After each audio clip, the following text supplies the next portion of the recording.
Irmãos, uma alegria estar podendo pregar mais uma vez. Vamos hoje tratar de mais um salmo. Salmo de número 12. Salmo de número 12. Salmo de Davi. Nós trataremos de todos os versículos deste salmo. Ele é um salmo curto, relativamente curto, são 8 versículos.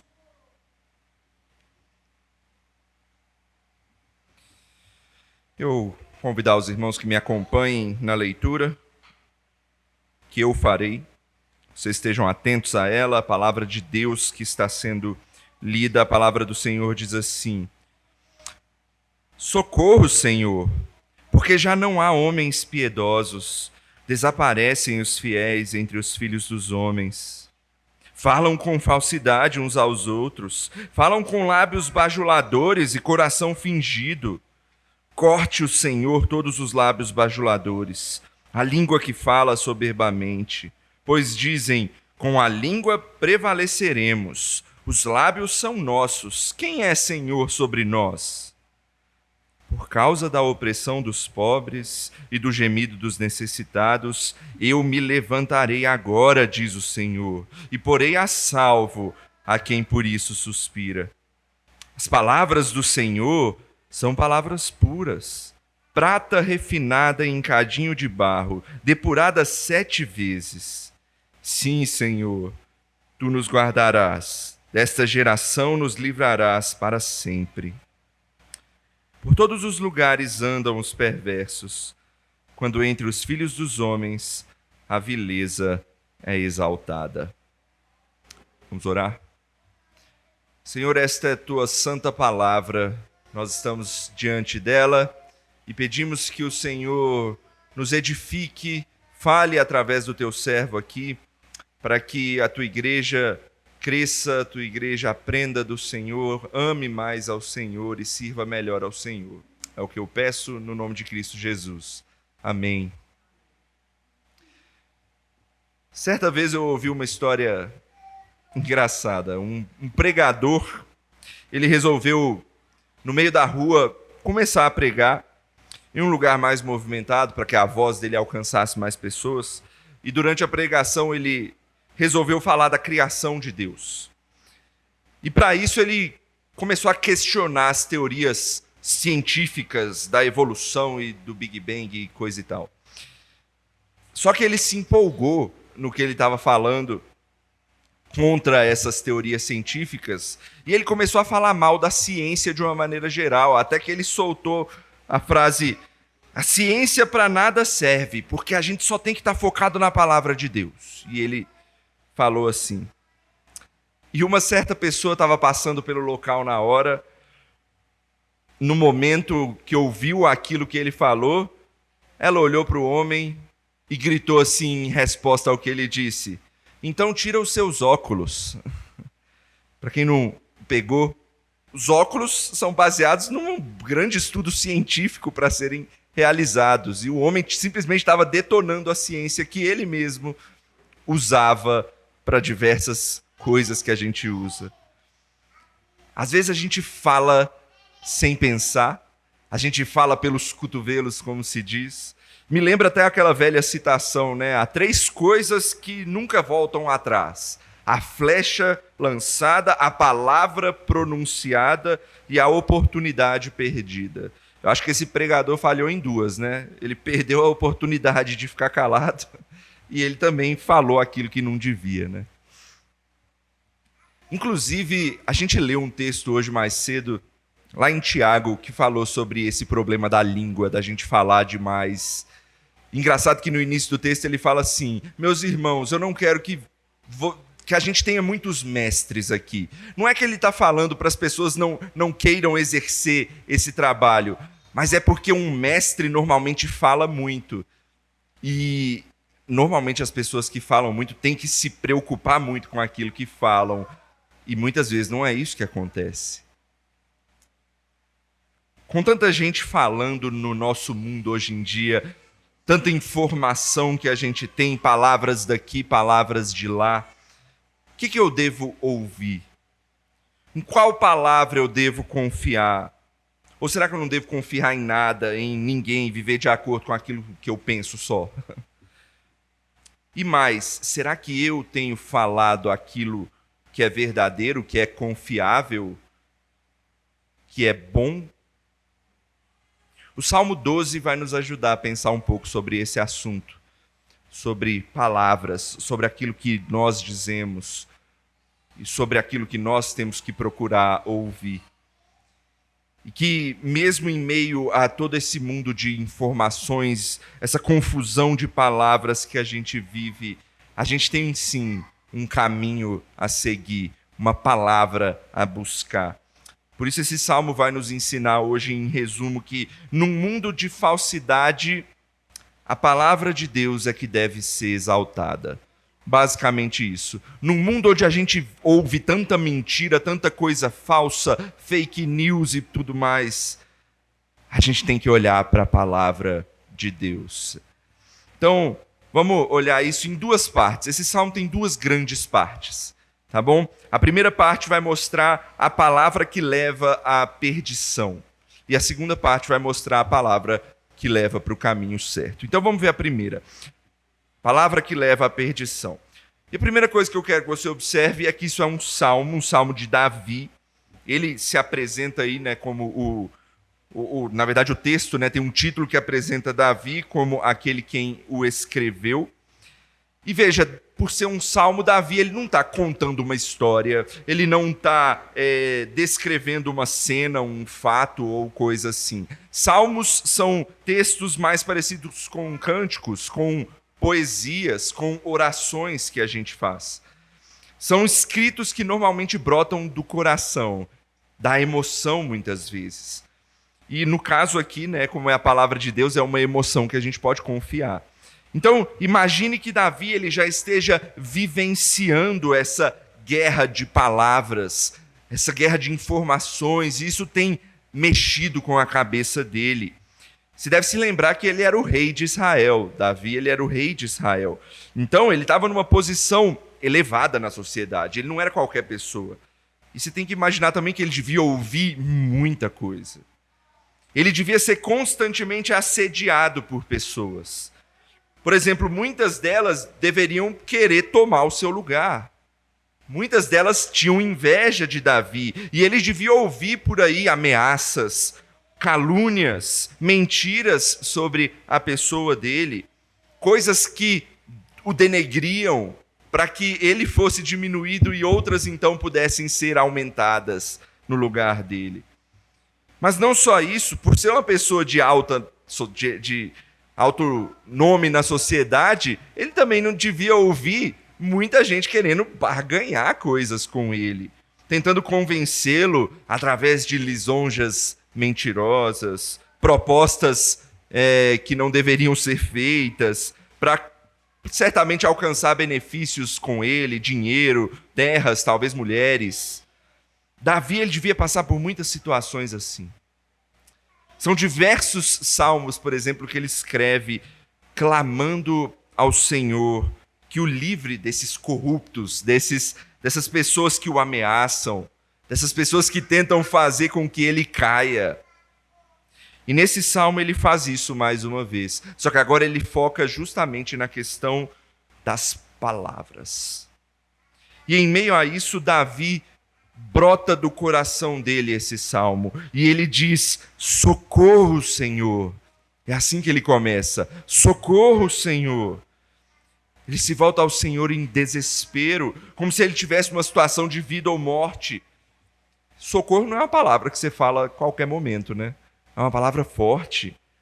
A gente usa essa palavra quando a gente não sabe para quem recorrer, a não ser o único que pode nos dar auxílio. Por isso Davi se volta ao Senhor. Socorro, Senhor. É justamente o que ele explica aí no versículo 1, né? Por quê? Porque já não há homens piedosos, desaparecem os fiéis entre os filhos dos homens. Davi pede socorro porque ele está se sentindo sozinho. Ele está se sentindo um peixe fora d'água. Ele diz que não há mais homens piedosos, homens fiéis em quem ele pode confiar, em quem trazem palavras de conforto para ele, que podem lhes dar bons conselhos. Não, ele não encontra essas pessoas. Não há mais homens tementes a Deus. Olha o que ele está dizendo, coisa dura.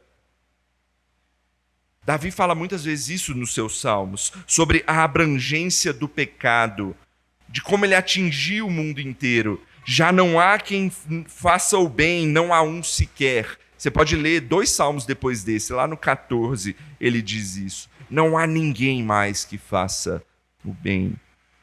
Essa última parte do versículo 1 do nosso salmo aqui, do salmo 12, então, ela poderia ser traduzida por: desapareceram os fiéis dentre os filhos de Adão. Isso quer dizer que Davi não vê homens tementes a Deus no mundo de uma maneira geral. Ele provavelmente, ao dizer isso aqui, devia estar se lembrando de Abraão, de Moisés, de Josué, homens conhecidos na palavra por terem sido homens de Deus. Mas onde é que estão esses homens agora? Ele se pergunta, não há mais homens fiéis, eles desapareceram. E Davi, então, ele pede socorro por isso. Cadê as pessoas que podem me auxiliar? E sabe como Davi chega a essa conclusão? Por meio da fala, por meio da língua dos homens. Olha o versículo 2, mais uma vez, ele diz: falam com falsidade uns aos outros, falam com lábios bajuladores, coração fingido. Olha o que Davi viu nos homens que estão ao lado dele: mentira, engano, fofoca, calúnia, corrupção, desonestidade, fingimentos. O que ele mostra aí, meus irmãos, é a quantidade de pecado que pode sair só da língua. Onde a mentira reina, onde as pessoas usam a língua para enganar. E se tem um tipo de pecado que é tão falado na Bíblia, talvez tanto quanto o pecado sexual, é o pecado da língua. E Davi diz que não vê mais homens piedosos nesse mundo, por quê? Porque todos agora foram tomados por esse pecado. A língua deles foi dominada pelo pecado. A gente leu o texto de Tiago mais cedo, que ele explora esse assunto também.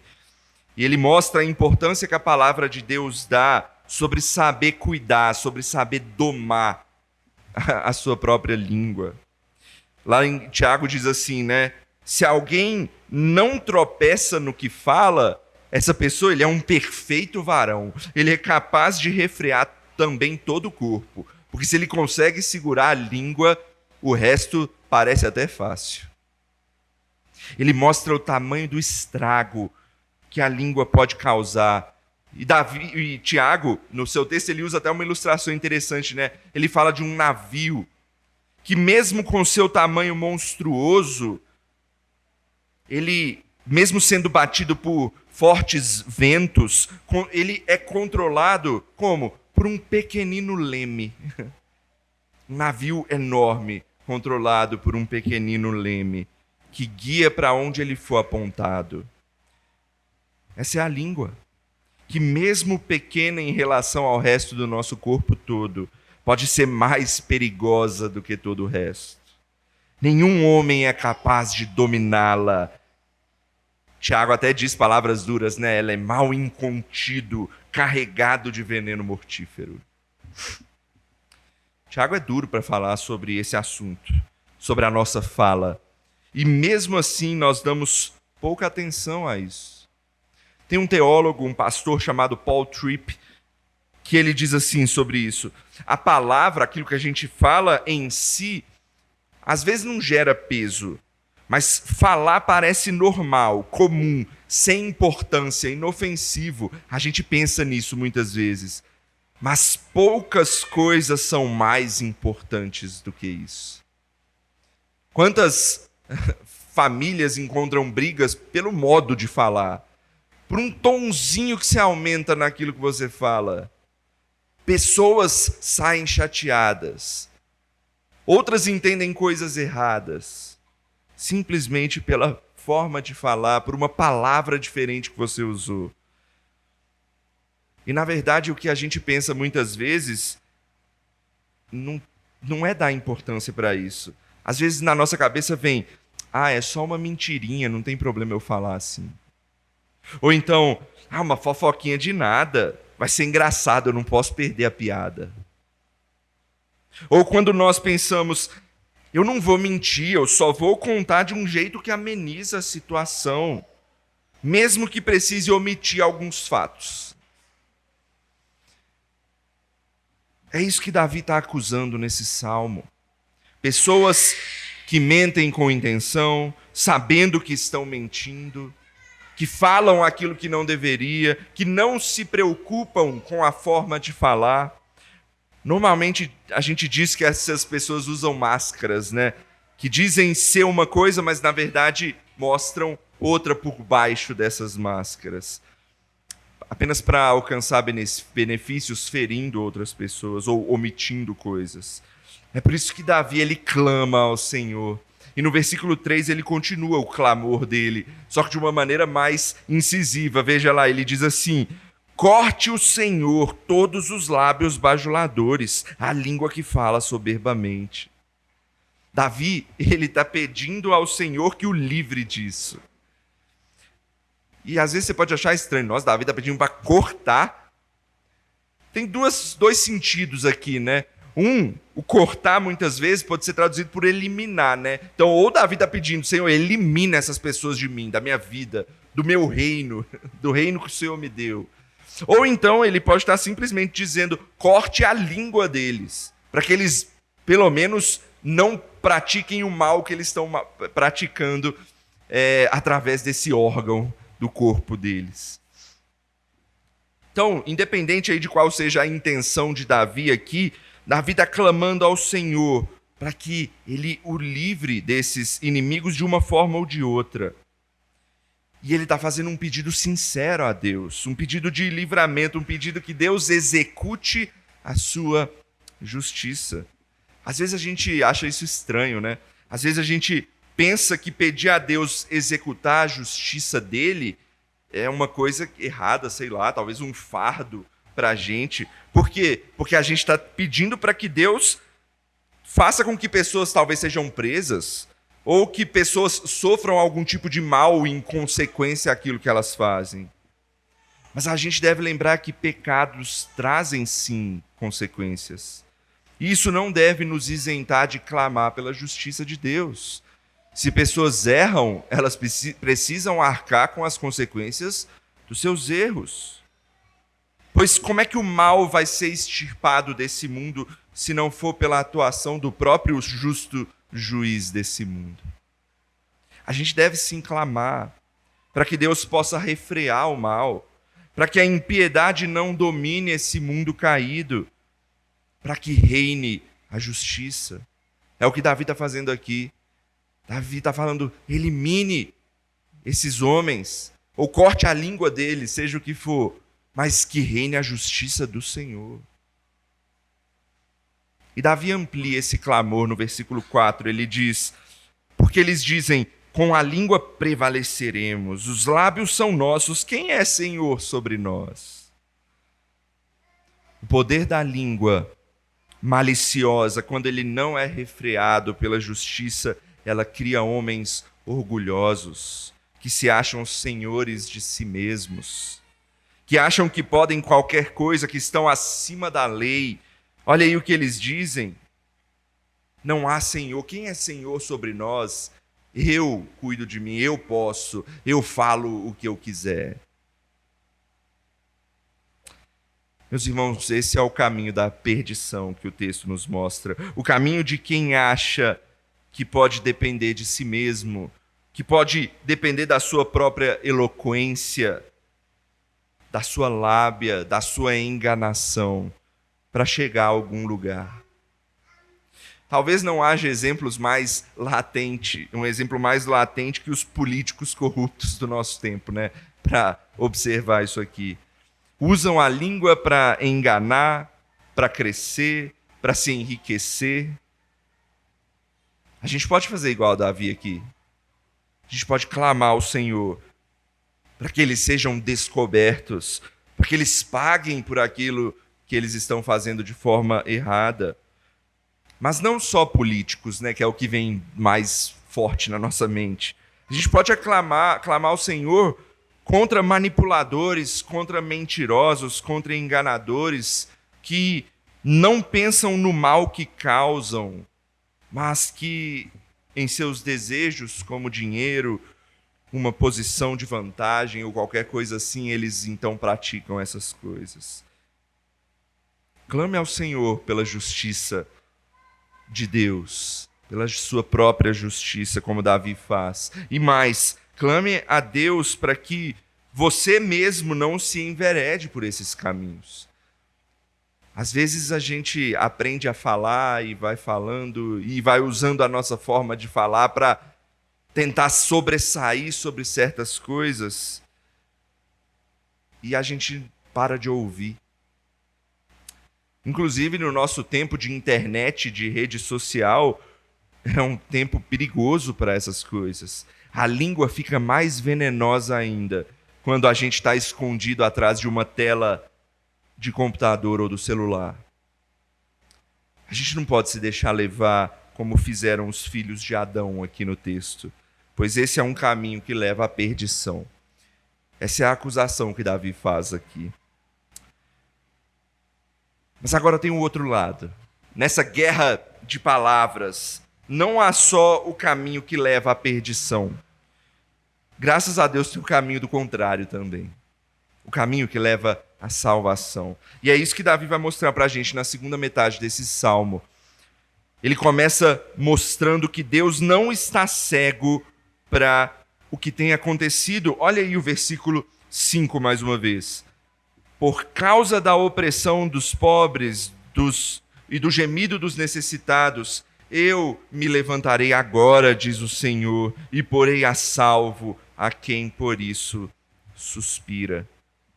Veja, há pessoas sendo oprimidas, há pessoas necessitadas que estão sofrendo com os pecados da língua. Mas Deus não está alheio a essas pessoas, o salmista diz.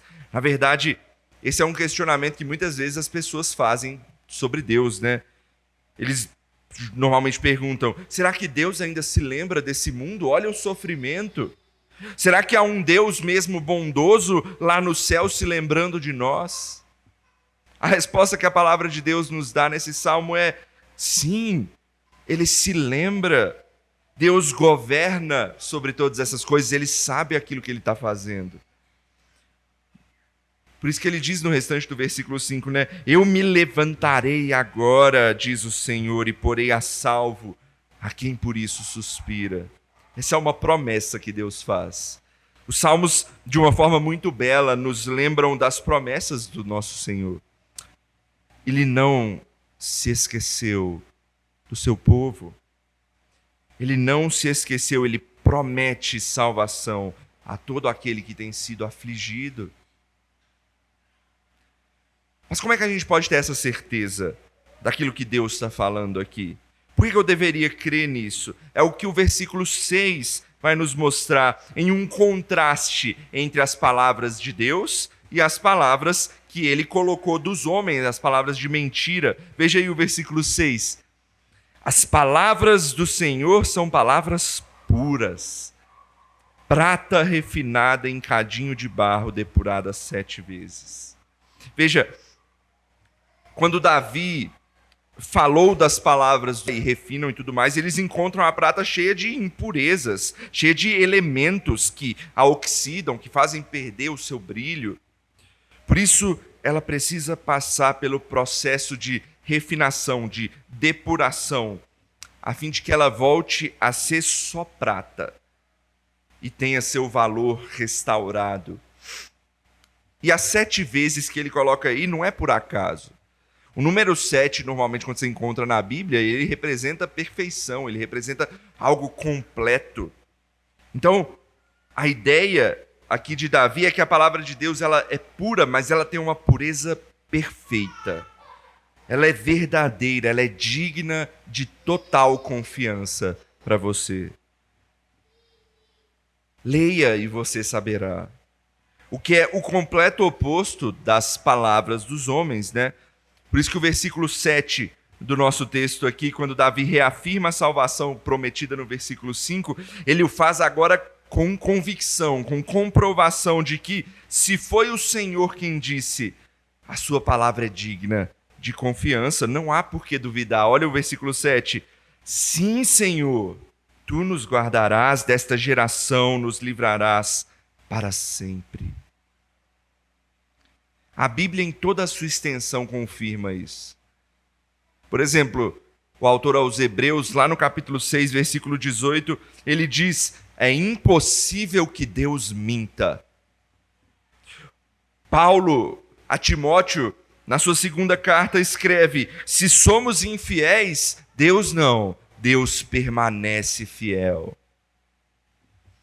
Eu gosto de uma ilustração que um pastor chamado John Piper, certa vez ele escreveu de forma muito bela sobre como a palavra de Deus é boa e bela para nós. Ele diz assim: o modo como sabemos isso, que a palavra de Deus é boa, é semelhante ao modo como sabemos que o mel é mel.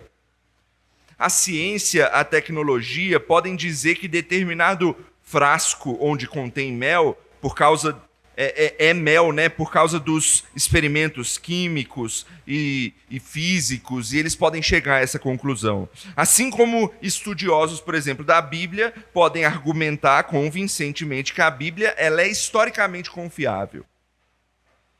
Mas a maioria de nós não é nem cientista, nem um grande estudioso que vive do estudo. Sabemos que algo é mel, por quê? Porque a gente prova e sabe o gosto do mel. Da mesma forma, meu irmão, você vai saber da doçura divina da palavra de Deus quando você provar a palavra de Deus na sua Bíblia. Ela toca uma parte de nós que sabemos ter sido colocada lá por Deus. Provem e vejam que o Senhor é bom, é o que diz o Salmo 34, versículo 8.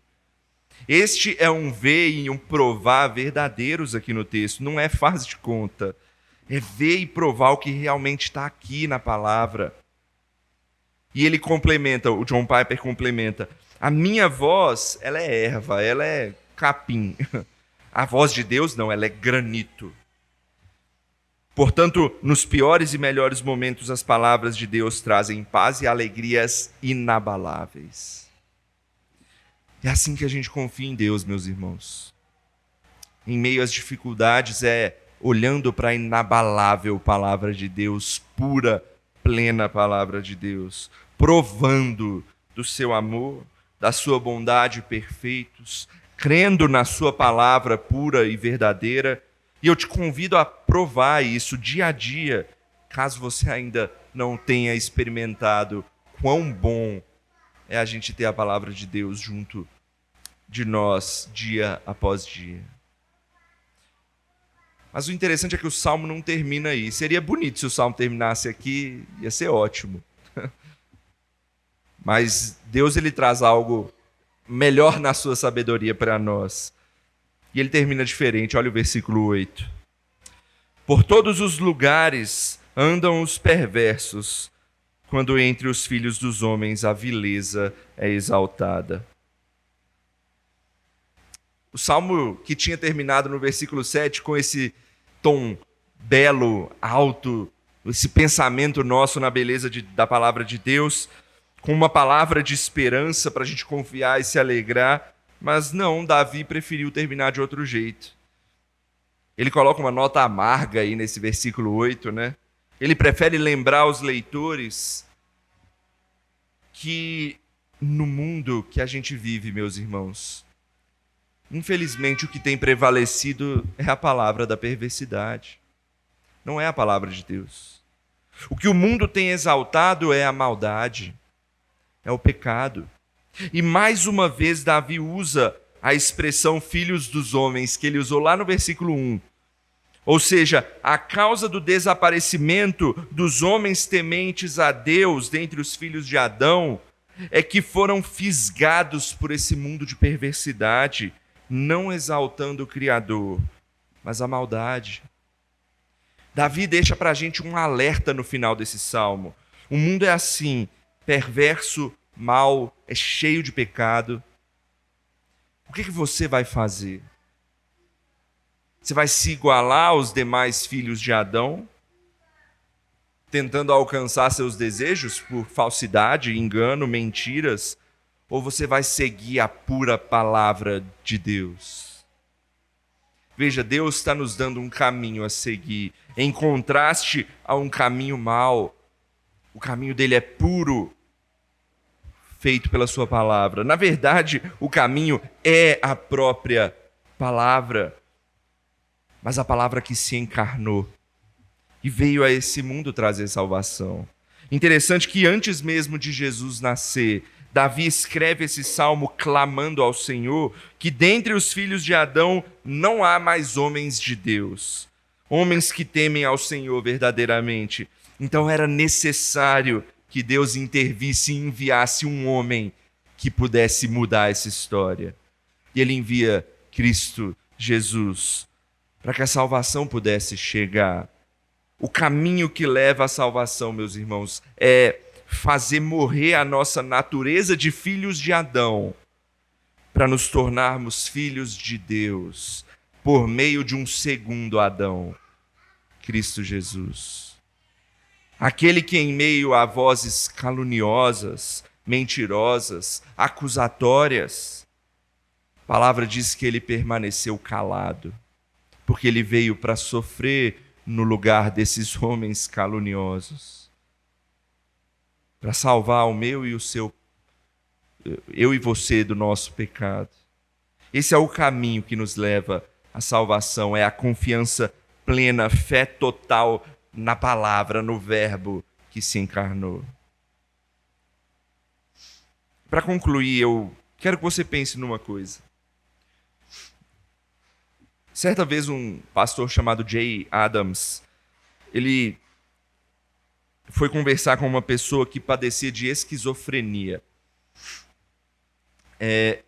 E a pessoa foi conversar com ele, ele foi aconselhar ela, e essa pessoa então disse a ele que o problema dela é que a esquizofrenia fazia com que ele escutasse diversas vozes na cabeça. E então ele ficava confuso. Por qual caminho eu vou? Por onde eu vou? O que eu vou fazer? E as vozes falavam. E falavam coisas erradas, coisas que ele deveria fazer que não eram boas, e por aí vai. E no aconselhamento, Jay Adams então vira para ele e diz assim: olha, no caminho até aqui, para eu conversar com você, eu também ouvi várias vozes. Eu ouvi a voz da minha própria cabeça, eu ouvi a voz da minha esposa antes de eu sair de casa, eu ouvi a voz do rádio ligado no meu carro, eu ouvi a voz das pessoas na rua, as de quem eu cumprimentei e conversei até eu chegar aqui. O problema não são as várias vozes que a gente escuta. A real questão é qual voz você vai escolher escutar. E nessa guerra de palavras que a gente trava constantemente nesse mundo, a gente escuta vozes de todos os lados, é palavra daqui e é palavra de lá. O pior é que o grande combustível dessas vozes é o pecado que flui do nosso coração, que faz com que a maldade e a perversidade sejam exaltadas, como diz Davi no Salmo. Sejam políticos, sejam chefes de trabalho, sejam amigos de escola, de faculdade, seja a sua televisão, seja o seu celular, seja a internet, são todas vozes contaminadas pelo pecado. Mas em contramão a essas vozes, esse salmo diz que existe uma pura voz de Deus, e a gente sabe que essa pura voz, ela foi encarnada em seu Filho Jesus Cristo. Esse é o caminho que o Salmo nos apresenta, esse é o caminho do Evangelho. Um caminho verdadeiro, puro e digno de confiança. Essa é a palavra que a gente deve exaltar e confiar. A palavra que deve ser ouvida e que deve estar nos nossos lábios, pois ela é a única que tem poder para salvar. Elas sim são as belas palavras de vida, que já já a gente vai cantar. Vamos orar? Senhor, obrigado pela tua pura, confiável, autoritária, magnífica e salvadora palavra. Não por ela mesma, mas por Cristo Jesus, aquele que veio a esse mundo pagar o preço do nosso pecado e nos fazer conhecer a palavra do Senhor, da maneira como ela deve ser conhecida, da maneira como ela deve ser crida. Ó Deus, aumente a nossa fé no Senhor, fazendo com que o Senhor habite no nosso coração e aqui cresça, se desenvolva, frutifique por meio da sua palavra. E assim ela atinja os nossos lábios, para que a gente fale coisas puras, coisas verdadeiras, diferente desse mundo cheio de maldade, cheio de mentira. Que nós, como servos do Senhor, sejamos diferentes, sejamos povo teu, que fala aquilo que o Senhor quer que falemos, e assim possamos servir ao Senhor da melhor maneira que pudermos nesse mundo, aguardando o dia em que não haverá mais mentiras, não haverá mais falas enganosas, mas apenas a verdade do Senhor reinará. E nós almejamos por esse dia. No nome de Jesus o pedimos e agradecemos. Amém.